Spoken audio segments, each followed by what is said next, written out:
semuanya, perkenalkan nama saya Andas. Di sini saya ingin mempresentasikan tentang kendala pelaksanaan pengolahan keanekaragaman hayati laut. Keanekaragaman hayati laut merupakan salah satu daya alam yang sangat penting bagi kehidupan di bumi. Ekosistem laut menyediakan berbagai manfaat seperti sumber pangan, obat-obatan, serta mendukung sektor ekonomi seperti perikanan dan pariwisata. Namun dalam pelaksanaannya, pengolahan keanekaragaman hayati laut tidaklah mudah karena menghadapi berbagai kendala dari berbagai aspek yang saling berkaitan. Ada 5 kendala pelaksanaan pengolahan keanekaragaman hayati laut. Yang pertama, kendala teknis; yang kedua, kendala ekonomi; yang ketiga, kendala sosial; yang keempat, kendala kebijakan; yang kelima, kendala lingkungan. Kendala teknis: keanekaragaman hayati laut merupakan salah satu kekayaan alam yang sangat penting bagi kehidupan di bumi. Ekosistem laut menyediakan berbagai manfaat seperti sumber pangan, obat-obatan, serta mendukung sektor ekonomi seperti perikanan dan pariwisata. Namun dalam pelaksanaannya, pengolahan keanekaragaman hayati laut telah mudah karena menghadapi berbagai kendala dari berbagai aspek yang saling berkaitan. Yang kedua, kendala ekonomi. Dari sisi ekonomi, pengolahan keanekaragaman hayati laut sering terkendala oleh keterbatasan anggaran yang tersedia.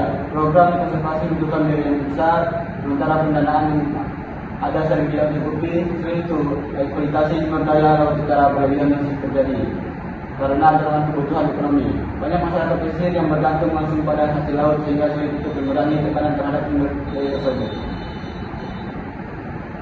Kendala sosial juga berperan besar dalam pengolahan keanekaragaman hayati laut. Rendahnya kesadaran masyarakat terhadap pentingnya menjaga lingkungan laut menyebabkan masih banyak praktik yang merusak seperti penangkapan ikan secara ilegal atau penggunaan alat tangkap yang tidak ramah lingkungan.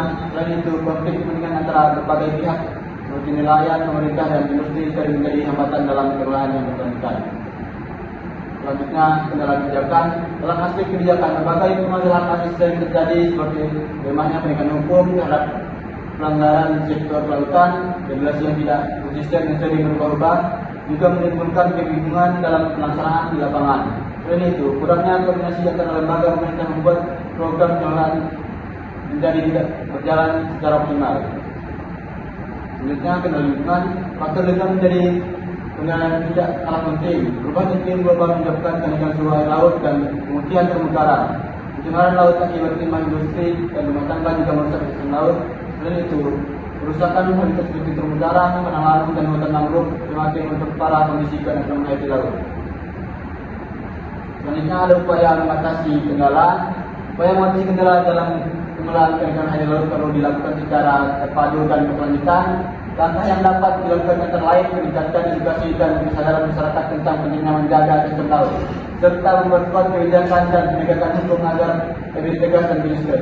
Selain itu, diperlukan peningkatan teknologi pemantauan dan penelitian di bidang kelautan untuk mendukung pengolahan yang lebih efektif.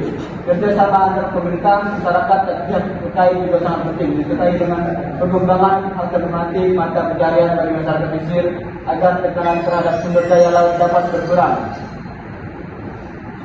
Kesimpulannya, pengolahan keanekaragaman hayati laut menghadapi berbagai kendala yang berasal dari aspek teknis, ekonomi, sosial, kebijakan, dan lingkungan. Setiap kendala tersebut saling berkaitan dan dapat mempengaruhi aktivitas upaya pelestarian yang dilakukan. Oleh karena itu, diperlukan upaya yang terintegrasi berkelanjutan serta melibatkan berbagai pihak, mulai dari pemerintah, masyarakat, hingga lingkungan. Dengan pengolahan yang lebih baik dan kerjasama yang kuat, keanekaragaman hayati laut dapat tetap terjaga sehingga mampu memberikan manfaat bagi kehidupan saat ini maupun generasi yang akan datang. Sekian presentasi dari saya. Sekian, terima kasih.